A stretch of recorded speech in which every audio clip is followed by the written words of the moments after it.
सहमति के बिंदु अधिक हो जाएंगे तो आपका उद्देश्य भी इससे सफल होगा और बनाने का उद्देश्य। चैम्बर के सदस्यगण और इस कोल्हान क्षेत्र में विभिन्न व्यापारिक संगठनों से पधारे व्यापार मंडल जमशेदपुर के अध्यक्ष श्री दीपक भानुकिया जी, सरायकेला चैम्बर ऑफ कॉमर्स के अध्यक्ष प्रदीप चौधरी जी, महासचिव मनोज चौधरी जी, चाईबासा चैम्बर ऑफ कॉमर्स के प्रतिनिधि, सभागार में उपस्थित सभी सदस्यों का चैम्बर सभागार में हार्दिक अभिनंदन है, स्वागत है। बंधुओं, मेरे पूर्व में मेरे सहयोगियों ने बताया झारखंड की औद्योगिक राजधानी रांची, उद्योगों से भरा यह शहर, उद्योग व्यापार तो आवश्यक है ही, परंतु पर्यटन, शिक्षा, चिकित्सा, एयरपोर्ट के अभाव में इस क्षेत्र का जितना विकास होना चाहिए उस विकास से यह क्षेत्र, पूरा कोल्हान क्षेत्र बहुत दूर है। हम लोग अलग अलग स्तर पर बात करते आए हैं। चैम्बर ने यह मानस बनाया, क्यों नहीं हम माननीय जनप्रतिनिधियों को एकत्रित करके अपनी बातों को उन तक पहुंचाएं ताकि सरकार तक बातें पहुंचने और योजना बने और जो धरातल पर उतर सके। माननीय विधायकों का ध्यान आकृष्ट करना चाहता हूं कि शिक्षा और चिकित्सा के क्षेत्र में झारखंड का प्रति माह करोड़ों रुपया बाहर जाता है। आज हमारे यहाँ के 90% बच्चे +2 के बाद बाहर शिक्षा ग्रहण करने के लिए विवश हैं। आज अच्छा इलाज कराना हो तो झारखंड के बाहर जाने के लिए हम विवश हैं। क्यों नहीं हम लोग मिल करके, सरकार अपने मोड पे करे या पीपीपी मोड पे करे या बाहर से अपोलो, दिल्ली यूनिवर्सिटी, मेदांता, अन्य हॉस्पिटल से टाई अप करके झारखंड का रुपया झारखंड में रहे। इस चीज का हम लोग सबको ध्यान रखना होगा ताकि हम लोगों के बच्चे का भविष्य भी सुधर सके, हमारे बच्चे आज यहाँ पर रुक सके। जो हमारे बच्चे 90% झारखंड से बाहर जाकर के पढ़ते हैं, उसमें से 90% बच्चे झारखंड में नहीं आ रहे। वो बड़े शहरों में बेंगलोर, हैदराबाद, चेन्नई, बॉम्बे, दिल्ली में ही व्यापार करने में रुचि रखते हैं या वहां जॉब करते हैं। माननीय विधायक सरयू राय जी हम लोगों के दीपावली मिलन समारोह में मुख्य अतिथि थे। उस समय भी दीपावली मिलन समारोह में भी मैंने इस दर्द को छलकाया था और उन्होंने इस दर्द को उन्होंने बहुत सही ठहराया था। और हम सबों के लिए चिंतन मनन का सब्जेक्ट है कि आने वाले 20 वर्षों में कोल्हान का स्वरूप क्या होगा, जमशेदपुर का स्वरूप क्या होगा। हम लोग विकास की बात कर रहे हैं और मुझे लगता है कि कहीं ना कहीं ये सिटी दिन प्रतिदिन व्यापार और उद्योग के दृष्टिकोण से नीचे पायदान पे जा रही है। अगर हम लोग अभी नहीं जागेंगे तो आने वाला समय हम लोगों के सामने बहुत कठिन होगा। आज झारखंड का रुपया झारखंड में तो सिर्फ चिकित्सा और शिक्षा में रुक जाता है, तो झारखंड में रोजगार और व्यापार के उद्योग के नए अवसर पैदा होंगे जिससे कि समग्र विकास कोल्हान क्षेत्र का हो सकता है। एयरपोर्ट की अनुपलब्धता में माननीय विधायक जी मैं बताना चाहता हूं कि अब हम लोगों के घरों में अच्छे रिश्ते नहीं आते। अगर किसी अहमदाबाद वाले लड़की को जमशेदपुर में शादी करना है तो वो बोलता वहां एयरपोर्ट नहीं है, हम अपनी लड़की नहीं देंगे। आप लोगों से निवेदन है, एयरपोर्ट बनवाइए, कहीं भी बनवाइए। जमशेदपुर को डायरेक्ट एयर कनेक्टिविटी नहीं होने से कोई भी उद्योगपति यहाँ नहीं आ रहा, कोई भी अच्छा फैकल्टी यहाँ नहीं आना चाहता। मैं राजस्व विभाग से आश्वस्त करना चाहता हूँ कि सरकार को उससे 10 गुना अधिक जीएसटी का राजस्व का नुकसान होगा। झारखंड के जो सीमावर्ती राज्य है, बिहार, बंगाल, उड़ीसा, वहां पर बाजार समिति का शुल्क नहीं है।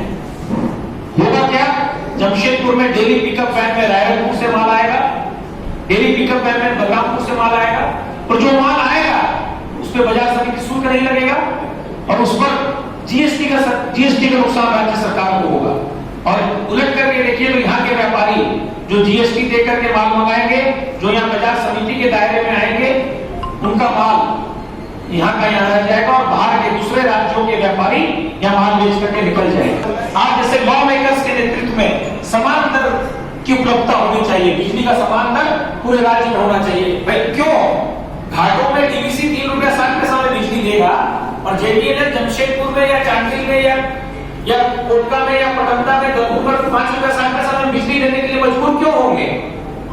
क्या तो आप डीवीसी को यहाँ लगाने के लिए बोल दीजिए, उनको जेडीएल का 3 रुपया 60 पैसा करा दीजिए। किसी भी तरीके से समान बिजली दर की उपलब्धता होना चाहिए। मैं यहाँ के कम से कम 5 उद्योगपतियों को जानता हूँ जिन्होंने इस क्षेत्र में, कोल्हान क्षेत्र में अपना कारखाना बंद करके अपने कारखाने को घाटों, रामगढ़ और बोकारो में शिफ्ट किए हैं। आज गिरिडीह में सरिया का बहुत बड़ा चेन फैक्ट्रीज है। अगर मैं आपको ये आश्वस्त करना चाहता हूं कि अगर यहाँ पे 3 रुपया 7 पैसा के दर में बिजली मिलती है तो यहाँ पर निश्चित तौर पर उद्योगों का जाल बिछेगा, जिससे आपके क्षेत्र में भी रोजगार उत्पन्न होंगे। यहाँ के भी पूरे तमाम कोलान के व्यापारियों को उद्योग और व्यापार के नए अवसर मिलेंगे। निश्चित रूप से जो अभी चेंबर्स की जो मांगे हैं और पूरे कोलान क्षेत्र के विकास की भी बात करें, अभी मैं समझता हूं कि राज्य बने अभी 21 वर्ष हो गए, लेकिन 21 वर्ष होने के बावजूद भी इस राज्य का कितना विकास हुआ और कितने उद्योग लगाए गए, ये भी चिंता का विषय है। लेकिन अभी वर्तमान में जो सरकार है, मैं समझता हूं कि राज्य अलग होने के बाद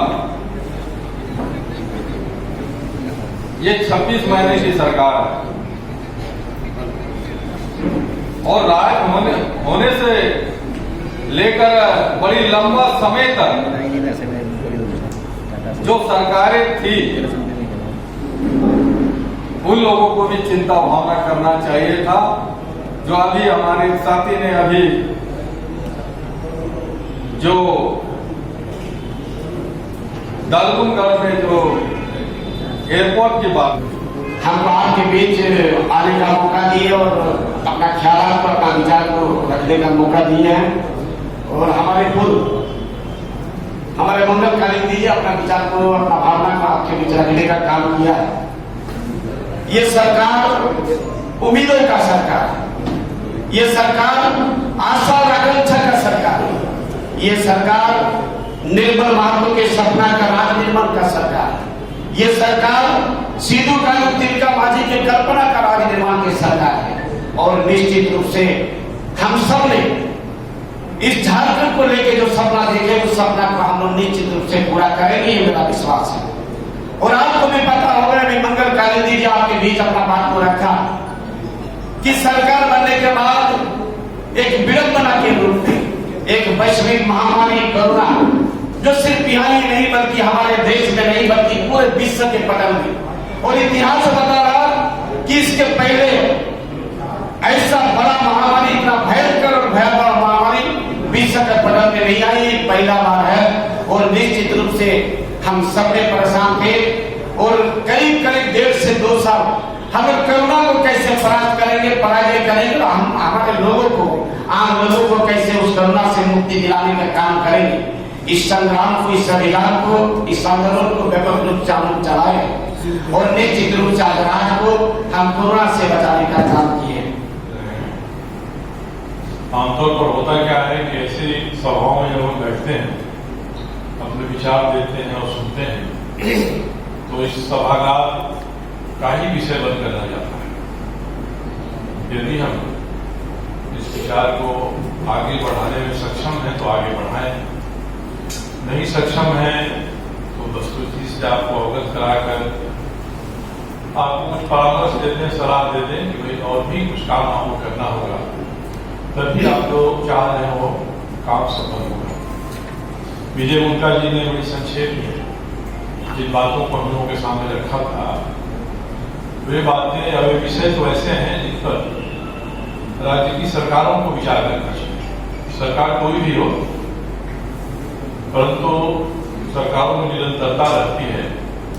अगर कोई ये सरकार ये सोचे कि हम 5 साल के लिए आ गए और हम जितना करेंगे उतना से ही राज्य और समाज का काम हो जाएगा, तो ऐसा होता नहीं है। कई ऐसे कार्यक्रम हैं जिनके लिए हमको लंबी छलांग लगाने के लिए 2 कदम पीछे भी रखना पड़ता है। पहले जो भी हुआ है और जो भी नहीं हो सका है वो हम सभी के सामने है, क्योंकि राज्य बना 2000 में, तो जो यहाँ के अधिकारी थे, जो राजनीति में थे, जिन्होंने सरकार बनाई थी, उनकी अपनी सामूहिक बुद्धिमत्ता थी, उसके आधार पर सरकारों ने काम करना शुरू